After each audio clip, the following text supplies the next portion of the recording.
Hello, ladies and gentlemen, and welcome to the first ever painting segment with me, your host, Rob. Let's make sure I'm not going to sound through there.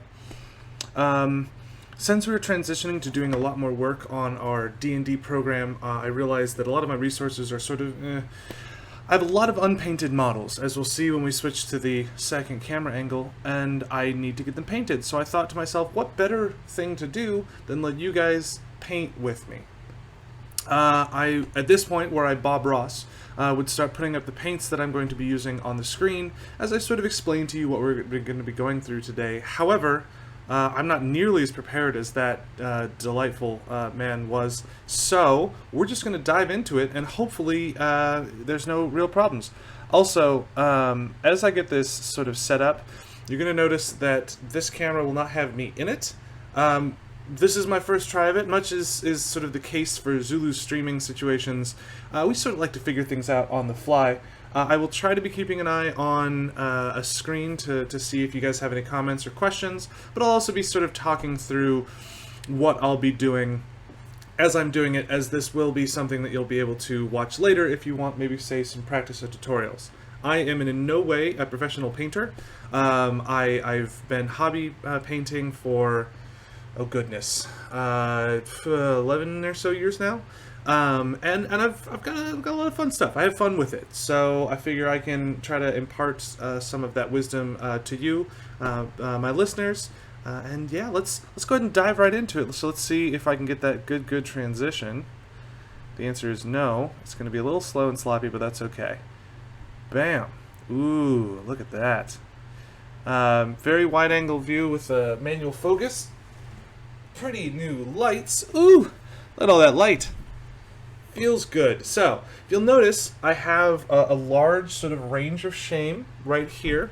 That's a lot of models that I have not gotten around to painting in a variety of things. We'll probably talk about them in a bit, because what we're going to be starting with today is some washes. So if you'll notice, this little guy here has some metal on him. This was a metal primer. I decided that instead of trying to brush all the metal on, I just hit him with a single coat of the metal primer, so even his fabric here is metal. And that doesn't make sense, because, you know, fabric is fabric, not metal colored. And then we've got this little guy. Because we're going to be doing some washes, I figured he'd be kind of a fun one to play along with as well. He's got this, what is that? He's got a sort of almost looks like a dragon hide skirt, so we're going to definitely bring that out. He's got a lot of really interesting filigree on the armor. We're going to show you some techniques on easy ways to bring out those filigrees. Or I might get bored with it and hate it and decide never to touch it. But you know, this will be a good learning experience. Now, we've got these two guys. They're going to get started on.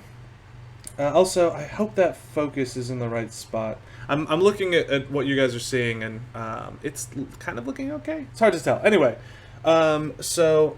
The next thing is we do have this boat here. It's been started.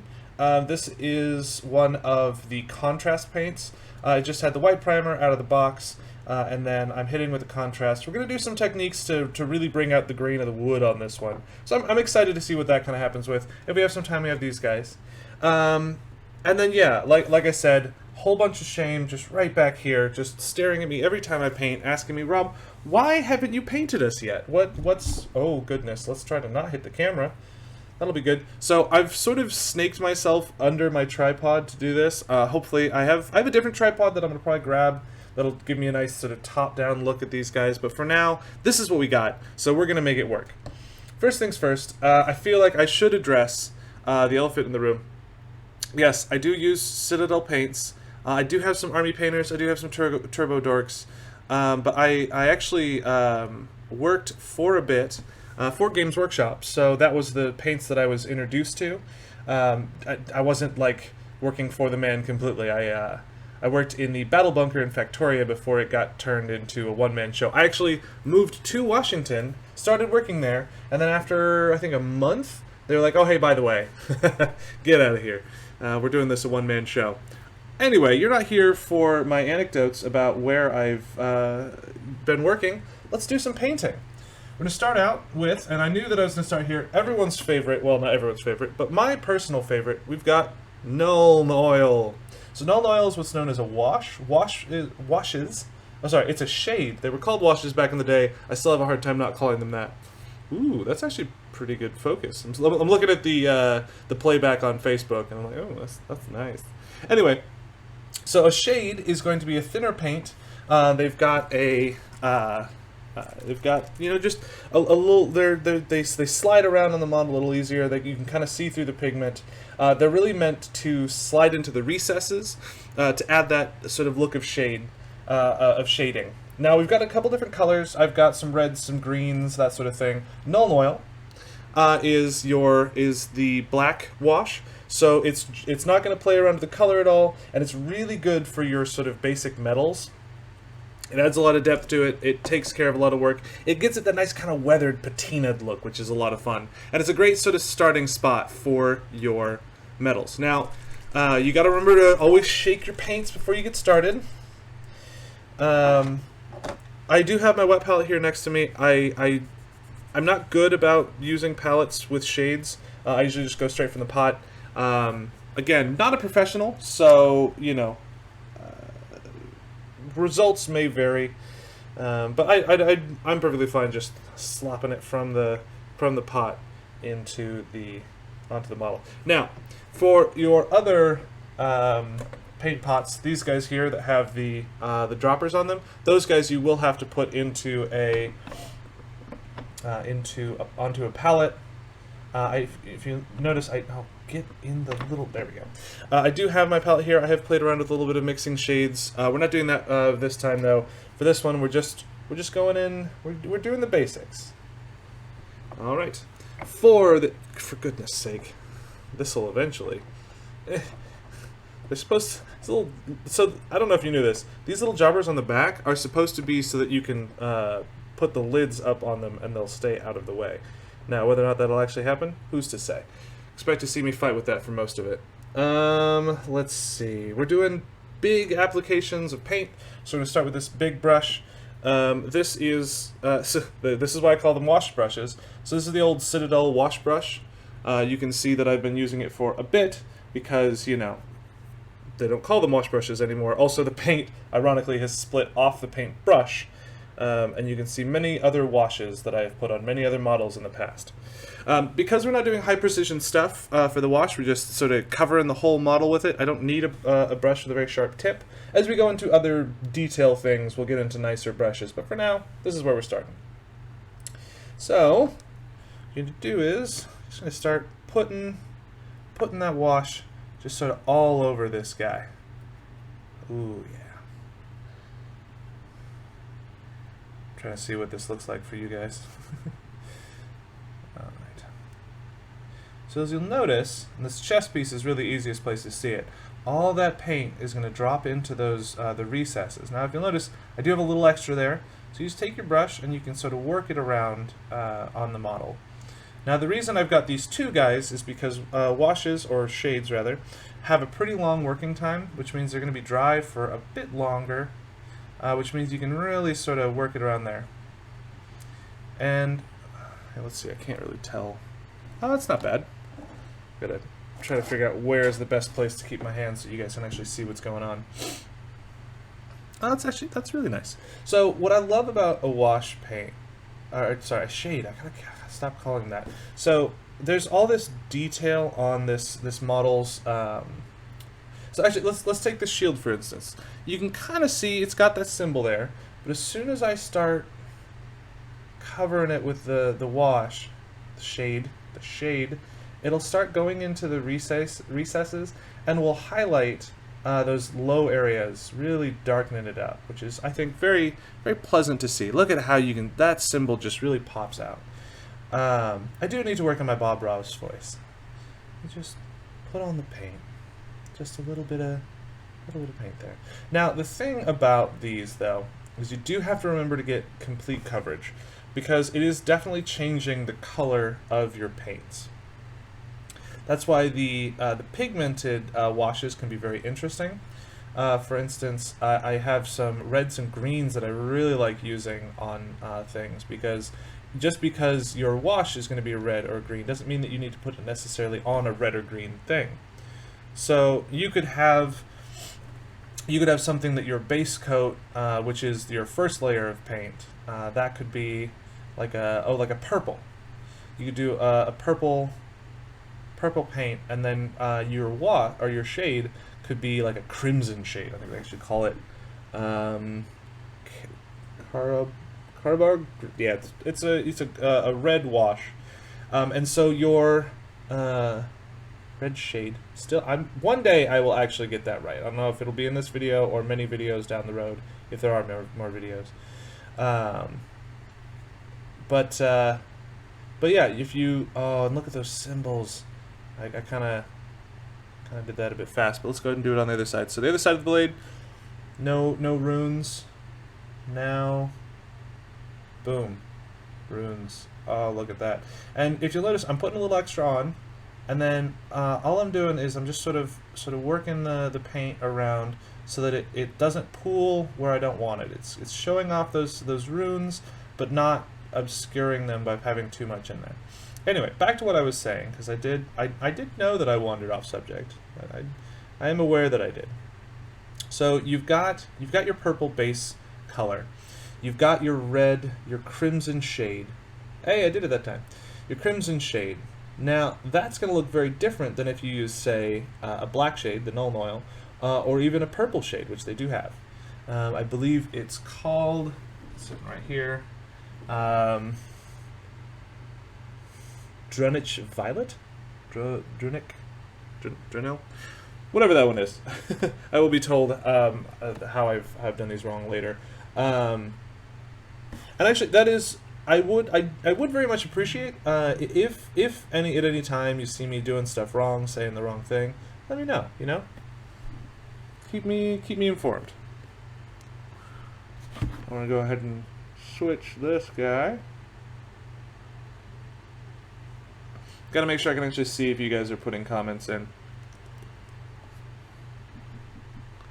So we're gonna let this guy sit there for a sec. Oh, I do really enjoy. Sorry, I got my brush in my mouth.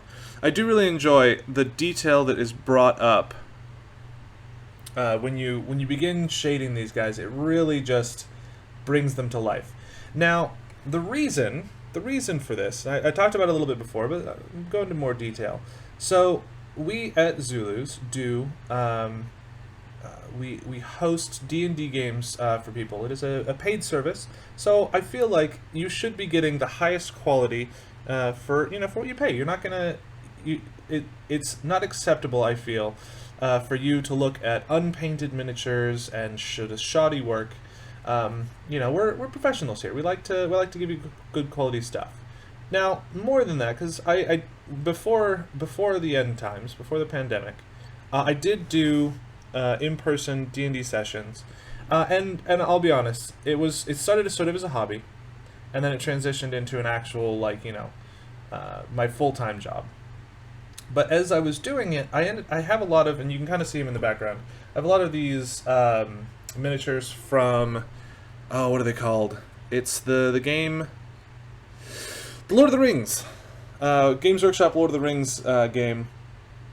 And I had a lot of them that I would use just as my sort of generic troops, but as we started transitioning to doing stuff online, what I realized is they don't read on camera very well.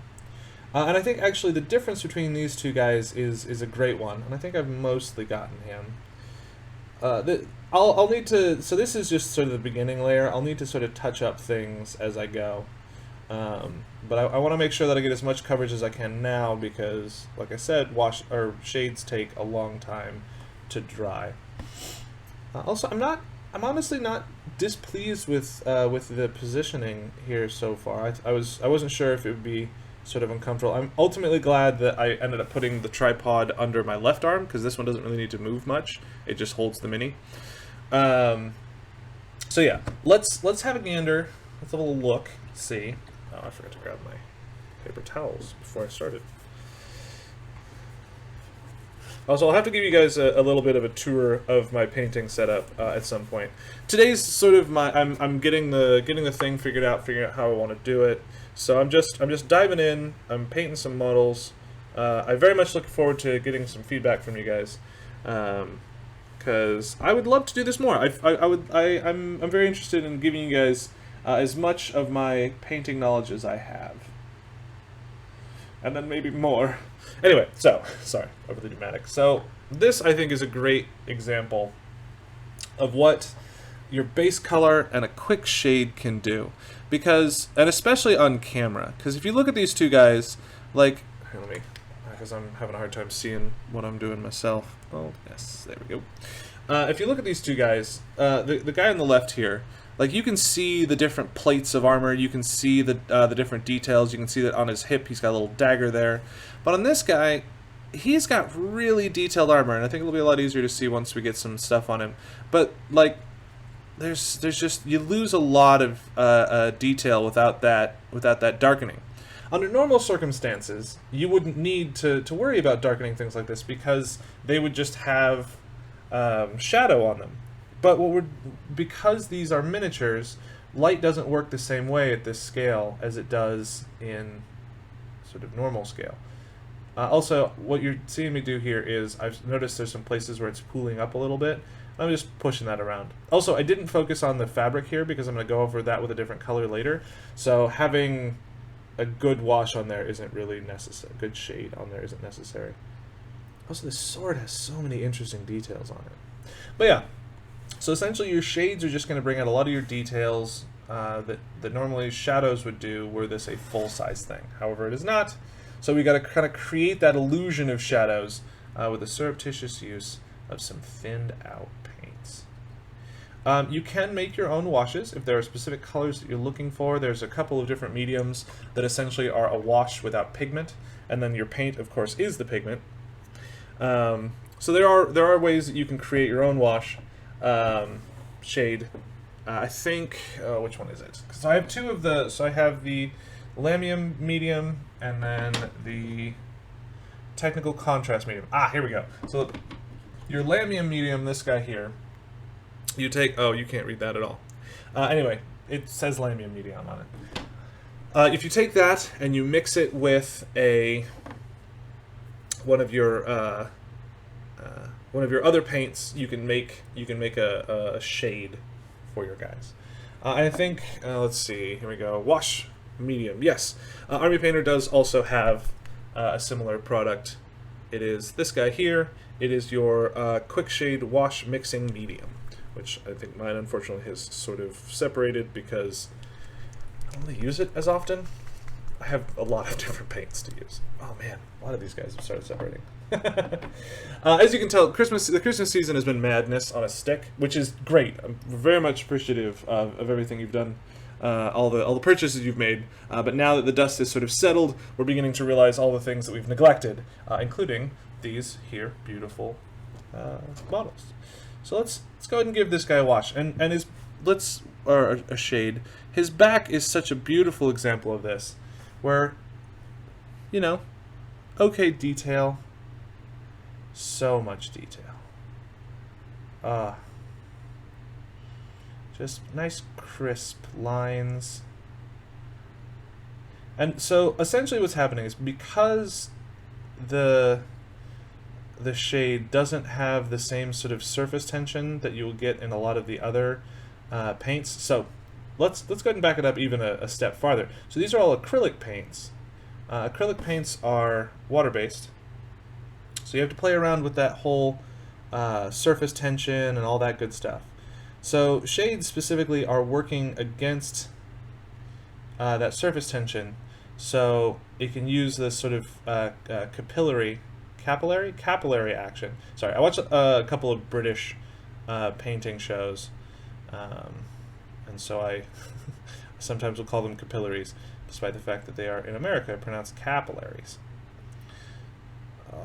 Look at those details. And yeah, so I can kind of show you this. So if you'll notice, his face has very dark paint in it.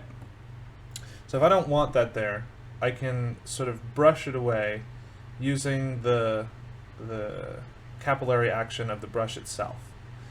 So the way your paintbrush works is essentially by having those hairs kind of, they're close together, but they're not like completely touching. that space in between the hairs is what the paint will sort of get attached to. You then can push it out. So if you'll notice, when I'm trying to get paint onto the surfaces, I'm taking the brush kind of to the side and pushing it over the things.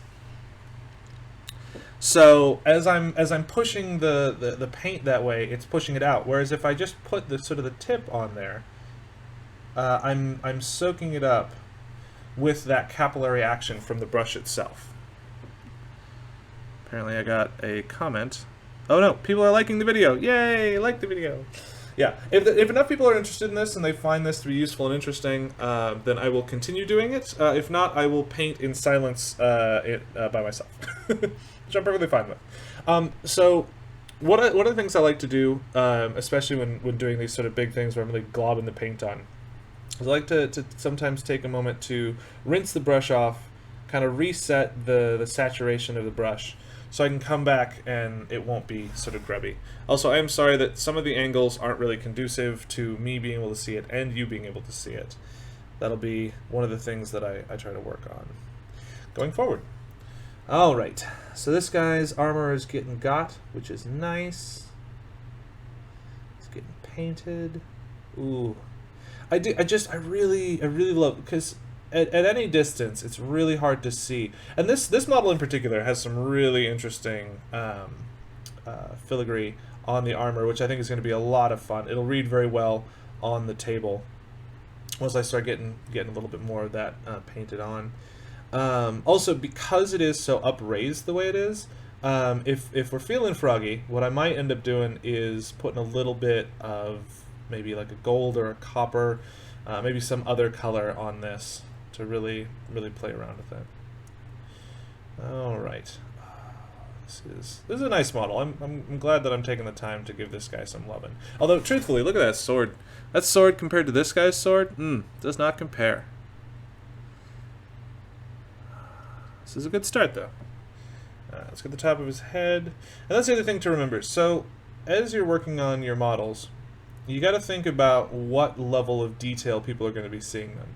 So this guy is destined for the tabletop. He's going to probably be someone's character. Probably he's going to be some villains. So the closest people will be seeing him is probably from about this distance, which of course has made him go kind of out of focus. But in the same way, like this guy here, I've got this little beholder. He's still just primer white. He doesn't read. He's just a sort of a white blob on the camera. Oh, this guy here. I don't know if you've noticed him, but he is in fact a bear. Sorry, a werebear. But you wouldn't know that because you can't see any of his details. And I might actually just slap a quick coat of something on him just to get him started. Yeah, kind of like. And that's the thing. This guy is going to take almost no time at all to paint, just because, yeah, he's got fur, which is going to be essentially a brown. Probably going to want it to be a little darker than this one, but I don't currently have a good dark wash for him, and I don't really want to dive into things. So he's coming later. We're focusing on these guys. Let's not lose focus of what we're doing. All right. So I'm feeling pretty good about him. I'm gonna go ahead and go through and clean up some of it. So because these paints sort of function on capillary action, it will pool in kind of your low spots. So one of the things that you can do to kind of mitigate that as much as possible is take your brush, wash it off, dry it off, and I just have a little paper towel here. And once you've dried it off, it's not going to be like bone dry, but it's dry enough that you can start pulling some of the excess off the places it's pooling. Pull where it's pooling. Didn't know you were going to have some poetry while you were watching, did you? Another thing that I will mention as I continue, and you can redistribute, redistributing some of the paint there. One of the things, I don't know if you've noticed, and it might be hard to read because it's down here, but as I dry my brush, I will always spin it as I do so, and that's to help sort of maintain a sharp point on my bristles. If you notice that you've been having trouble with your bristles not staying sharp, they're sort of separating. There's a couple ways you can do it. You can, as you drag it along your paper towel, make sure to it'll spin it so it'll make a point. You can also, let's see if I can get this in the camera view. Take your hand, and you've usually got a crease about here-ish. You put your hand, the brush in that crease, and then as you pull it, spin it, and it will sharpen your tip. Also, hello Ben. How's it going? Hope you're having fun. Is this the Ben that I have a D&D session with later today? Because if so, you're not seeing any spoilers. These guys are just generic things I'm going to be working on. And the boat was for other stuff, so. But yeah. Yeah. Kind of cleaning up some of his, redistributing the shade. Really try to bring out the details of that. So, yeah, there we go. I do enjoy me a good shading. Now there's another technique that I'm going to mention, and we'll definitely show in later episodes. But it is called dry brushing. Unsurprisingly, it's where you take your brush, you put paint on it, and then you sort of pull some of the paint off till it's a little bit more dry, and then you sort of you paint by sort of hitting just the edges, and it sort of works in the opposite of a shade, in that a shade, the paint will go into the deep recesses and will darken it up, whereas a wash is going to hit the high points and will make it will kind of highlight it. Now, for the longest time, I would do my base coat, and then I would do my shading, and then I would dry brush. But after watching a couple videos on the internet and some other sort of things, I discovered that you can, with your dry brushing, get a sort of dry and dusty look. So if you base coat and then wash, and then dry brush and then wash, you can kind of mitigate that dry, dusty look, which is helpful. So let's see. While these guys dry, because they're going to take a long time to dry, I'm going to, oh my goodness. Oh, hello Eric. Yes. So there is actually a couple different options. So Eric's question is, D&D sessions, what? Store run online? Yes, we absolutely do store run D&D sessions. However, and this is not surprising, it does come at a cost. We do charge you for the sessions. I'd like to think it's a reasonable cost. It's $25 for your session. And that'll get you a 2-hour session with these delightfully painted models. Obviously not these ones specifically. We also have the option for one-shots if you're wanting to give it a try, see how our DMs operate, that sort of thing. That is also an option. If you go to zulusgames.com, there is a tab that says D&D Sessions. There'll be a lot more details there. Also, if you'd like to get a little bit more of a sense of how we as DMs run things, on Tuesdays from 6:30 to 7:30, we have a D&D stream where we just talk about whatever suits our fancy. This last week we were talking about creating sort of custom characters that fit into a specific mold or theme. So I was asking the other two DMs, Jason and Alex, how they would make what looks like essentially villagers. If you were to have D&D characters that were villagers, how would you do that? I think at one point we were talking about the Scooby-Doo crew and what they would, what kind of characters they would be. So we're kind of all over the place, but we have a lot of fun with it.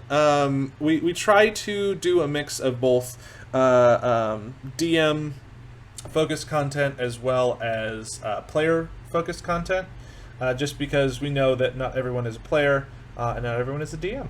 So we try to kind of do that. And we've actually we've just opened up. When the pandemic first started, we really focused on upping our game, so to speak, in our Young Adventurers program, and that is D&D for kids, so anyone under the age of 18, sort of a thing. And that was I would like to think that so far that's worked out pretty well.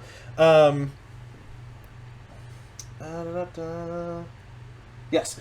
So Ben is one of the people who've been participating actually since the pandemic first started, and we transitioned to online sessions.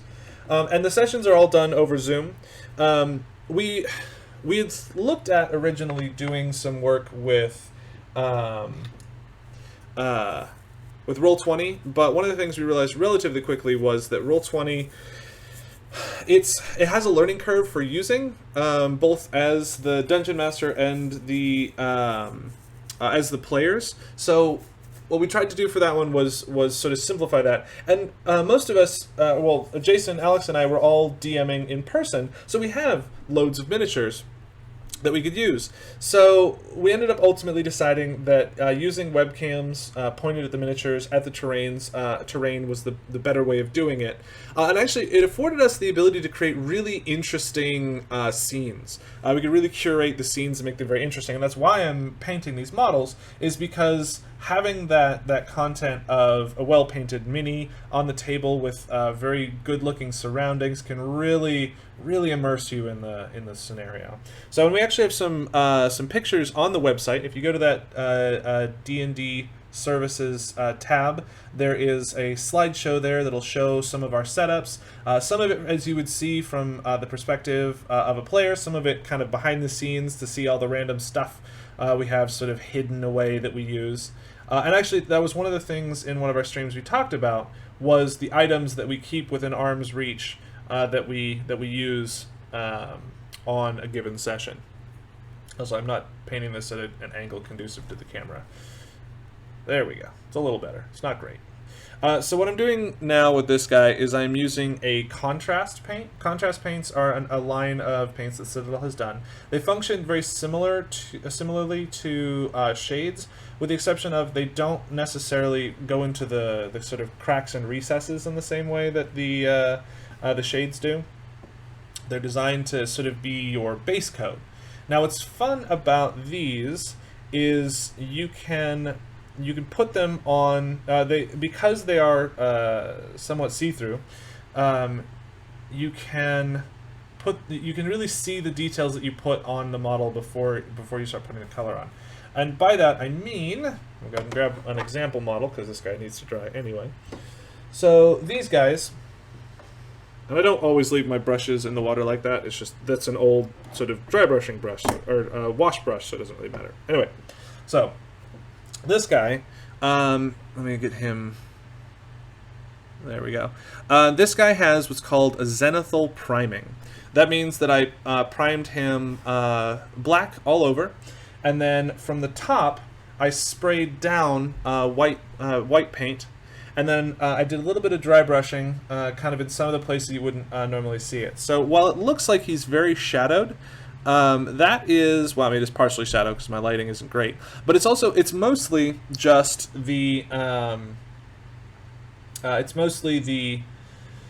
the paint, the different colored paints. That dry brush really just hits the top layer of things, and then the black paint is shown underneath. So now if you take this paint, which you can see is relatively opaque, and you put that over it, you can get a sort of fun effect. And I actually have one that I had done previously. He's, again, in the pile of shame. So this guy here started out as a black and white model, just the same as this guy. Boop. However, I hit him with a red contrast paint, and because of that, most of my work that I would need to do on his robes have already been done for me. I think so far I have put a grand total of 10 minutes into this model, and honestly, I could probably put him, if I made even his skin being kind of pale the way it is isn't the worst. But I could probably slap this guy down on the board and he would be okay. I would be disappointed in myself, and I would do my best to not put him down this way, but he can read on camera relatively well with very little work being put into it. Alright. Laggy when I shared my screen. Oh.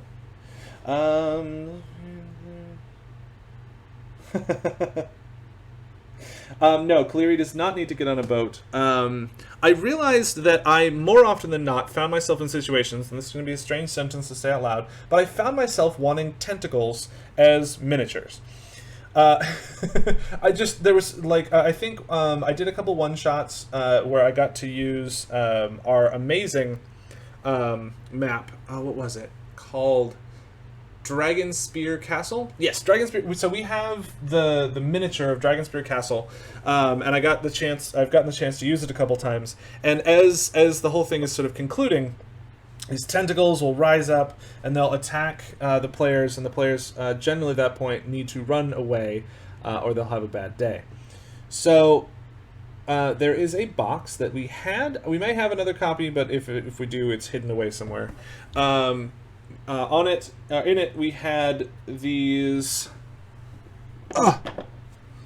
tentacles. So I snagged these, and this is just a green contrast paint. This is all I've done to them so far. Literally a single layer on the tentacle, and it's already got so much detail, and I really, really dig that.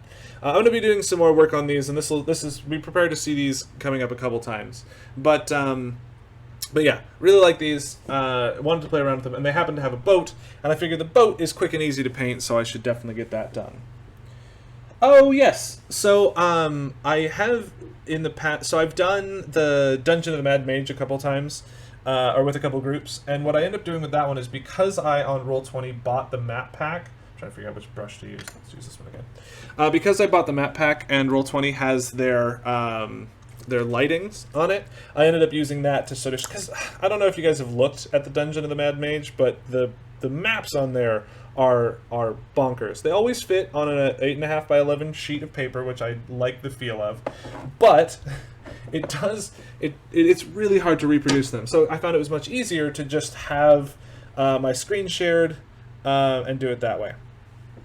Now the reason that I screen shared was because anyone who is in there can simply grab the little light marker and move it around.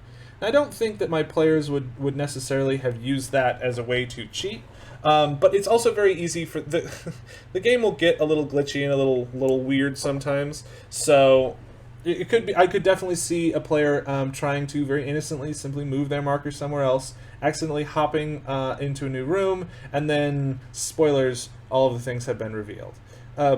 So I figured just to make life easier for everyone, for me, for the players, I would just maintain that.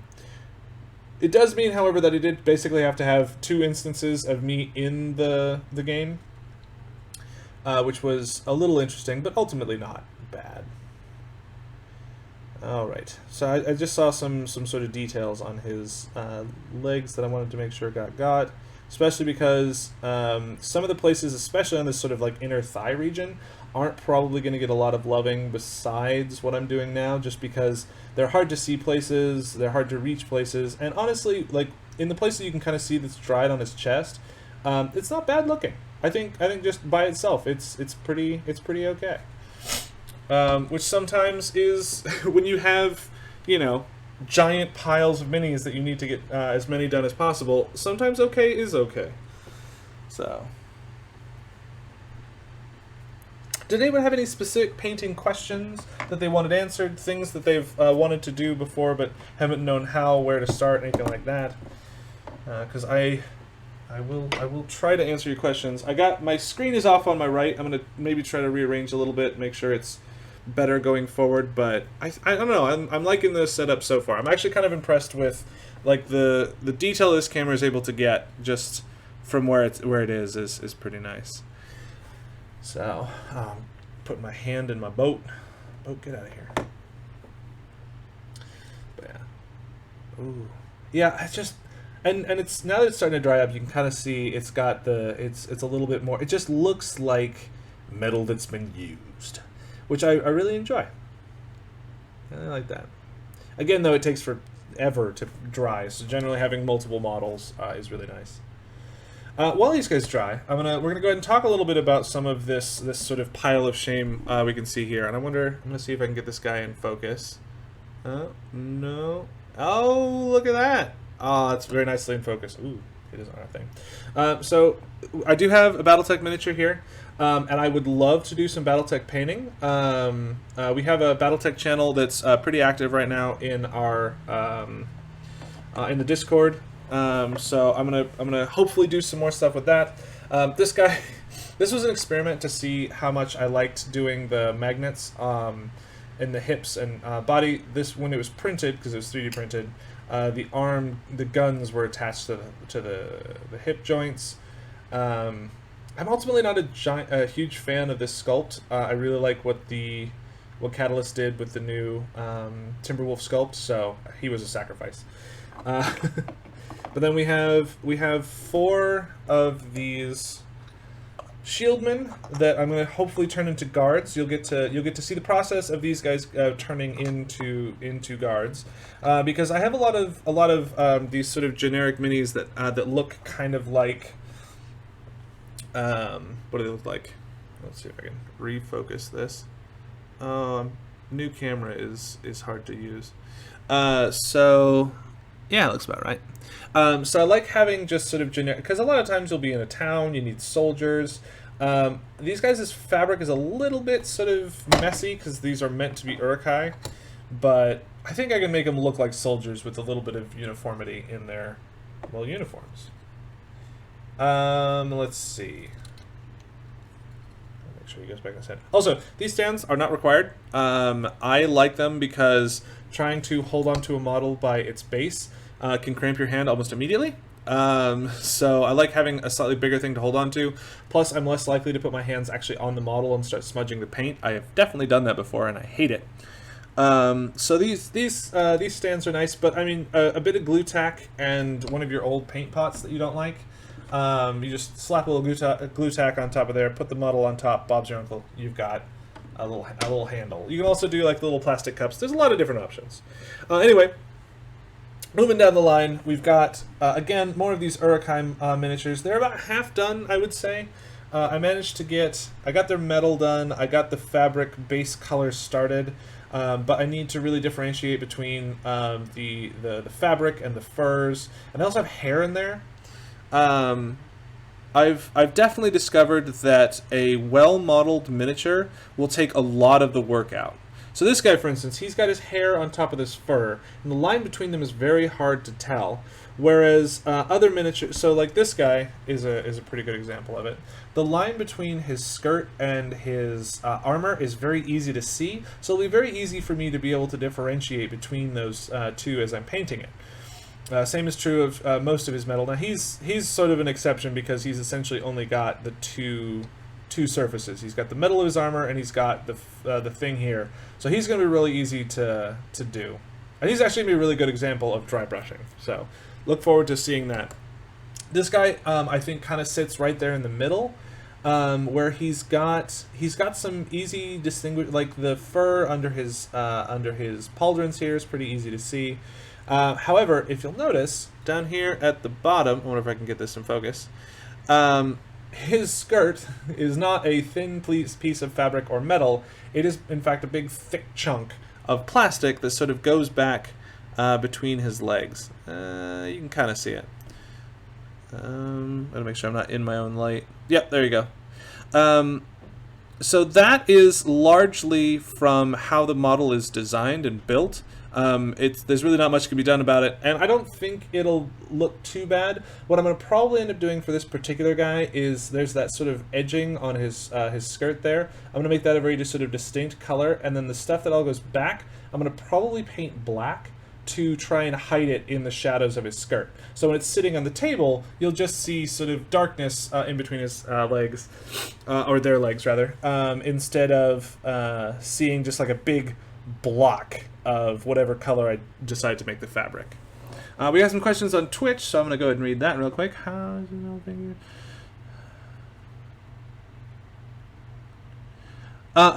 So the question we have is how much are metal figures? That really depends on where you're getting them from. Generally, metal will be a little bit more expensive. That's largely because the casting process is more destructive on the molds. Plastic molds you can use for hundreds of thousands of castings, whereas metal molds you're only going to get, you know, maybe a couple thousand out of them. So that will in general increase the price. I know that Zulu's, oh no, we do. We have a handful of metal models. We're down to like the last few. Those would be the Reaper miniatures. We'll have some metal, so that'll be a good place to look at them. And then the other question was, Goldfish says that they have a plastic tiefling warlock with no idea how to paint it. So, I'm going to be honest, that right there is a very common problem. These guys are very, very easy for me. I'm just like, oh, it's easy. I just make them. I make them metalled. But take something like these guys, for instance. Like, there's a lot of different pieces of fabric on this model, and there's a lot of ways that you can kind of go with that color scheme. Going back to these guys here, if you'll notice, I don't know if I can really, in the same way that this guy has essentially the two pieces of fabric on the back, and yeah, you can kind of see that. They've essentially got what amounts to this kind of tabard on the front, and then they've got a their shirt is oh, I actually think I did that wrong. Ah, see here, now that I'm looking at it, I can actually see it. Oh no, that is that supposed to be the tabard? And again, this comes back to that a well-modeled miniature will be easier to look at. So I think my idea when I painted this was the tunic that he's wearing is this brown down here and this brown up here. Then he's got a tabard on the front and the back, and then he's got this other sort of skirt on his down there as well. So essentially, once you've sort of picked the color schemes for your models and how you want to do them, it becomes essentially paint by numbers, which I really like about miniatures. There's so much detail on them that kind of helps you know what to do. For instance, if you'll notice, I don't know if you can see it very well, but there are a couple different reds on his tabard there. And essentially what I've done is I started with a dark red. I hit it with a shade to bring out some more of the details, and then I took a slightly lighter red, and I just did the tops of his fabric. And what's you know, painting the folds of fabric, if you have like a canvas or a piece of paper, I imagine is very difficult because I've never done it. But for this, you're essentially just tracing the modeling that already exists on there, and actually that reads pretty well. You're just finding the folds of the fabric, and you're just highlighting them with a lighter color of the fabric they have on there. So that's essentially how you do that. And for this guy, so this guy is actually very close to done, and I might just I need to do something more with his hair, because his hair kind of is flat and dull to me. I need to bring up the sword. I think it could have just a little bit more character to it. I might put some blood on it, because the model itself is very flat. It's essentially a flat piece of plastic that it doesn't really have a lot of character to it. So there are methods that you can do to add character and intrigue to the things. So we'll play around with him. We'll see what we're doing. And then I want to do something with this sort of modeled stuff. But in the same thing, like with your tiefling, I don't know what that is. Like, is it supposed to be like a weird type of hide? Is that what it is? Like the metal straps I get, but I don't know what's happening there. And then of course his face needs some detail work. And I've never been great at faces. They fight me sometimes. But anyway. So this guy has some green that I accidentally got on him. I'm just noticing that. So these guys, I'm going to try to look more like a city guard. So to do that, what I need to do is make their clothes look more uniform. So this guy has like a slightly different colored tabard than his tunic. For this, I don't know. I think I want his tabard and tunic to be the same color. To again add that level of uniformity. I'm kind of thinking of almost doing that kind of split down the middle where there's one color on one side and one color on the other. You guys will get to watch as I figure that out, which I'm kind of excited for.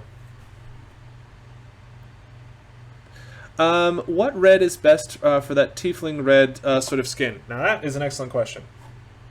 There are a boat ton of reds, but unfortunately the difficulty that I've run into with reds is they sometimes, getting them to be lighter can be a little odd looking.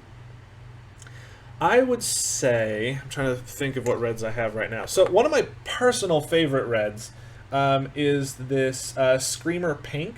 It doesn't really look, yeah, it kind of shows up. So let me, by comparison, this is, which one is this one? This is Corn Red, which is just your more sort of, you know, classic red. And you can kind of see it has more of a, I don't know, like a pinky or a purpley kind of look to it. I really like this as a paint. I use it a lot of times for like wax seals and stuff because Warhammer 40k has a lot of wax seals. So this paint I really enjoy for its kind of interesting color, and that's the Screamer Pink. But the other thing that's kind of fun is for doing a one-off model, you can really sort of play around with your paint mixing. I generally up until recently, well, relatively recently, I did a lot of painting of armies. So, you know, I would have a squad of Imperial Guard, and that's, you know, I've got 40 or 50 of these same infantry that I need to look the same. So if I'm going to mix a color, I need to make sure that I can use that same color for all of the miniatures. So I would generally stay away from it. However, with a hero miniature, you're only doing that color the once. So as long as you have enough paint mixed for that one, then you're good to go. Also, and I'm going to try to show this without completely making everyone throw up, but just over here, I have what's called a wet palette. I didn't end up using it because I did lots of washes today, but this is essentially a sponge with a piece of wax, not wax paper, parchment paper on the top of it. It lets some of the water come through, so your paints will stay sort of nice and moist. You don't have to worry about having to thin down your paints too much because there's already water on the parchment paper.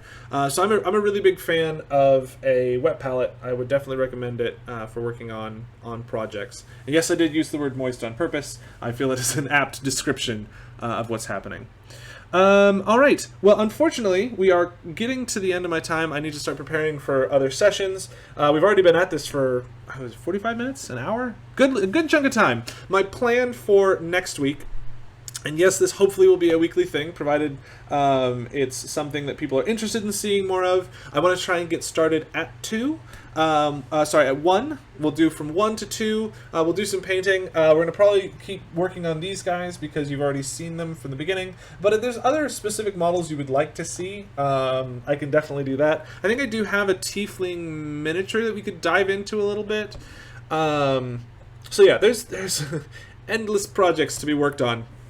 And in the case that doing things like actually like building the models is something I want to do, I do play around a little bit with this. This was these little guys and a piece of the base with some corks. So you can really play around with some fun stuff. I really enjoy making minis. We've got some archers that are still just green. They need to be any color at all. But yeah, so thank you everyone for participating. Thank you for joining me this week. Hopefully production quality will be a little better. In fact, let me go ahead and, because it'll be good, you know, I need to sign out with you guys being able to actually see my face. You don't really need to see my face, but I figure it'll be nice to do. And transition. Haha! There we go. Perfect. So, I hope everyone enjoyed that delightful bit of painting. Like I said, I'm going to try and do from 1 to 2 going forward on Wednesdays. No, I don't always have to call it Wednesday, but I like to because it sounds funny. And yeah. Good. Have fun painting. I really got to work on a sign out. But until then, stay safe out there, and I will see you next week.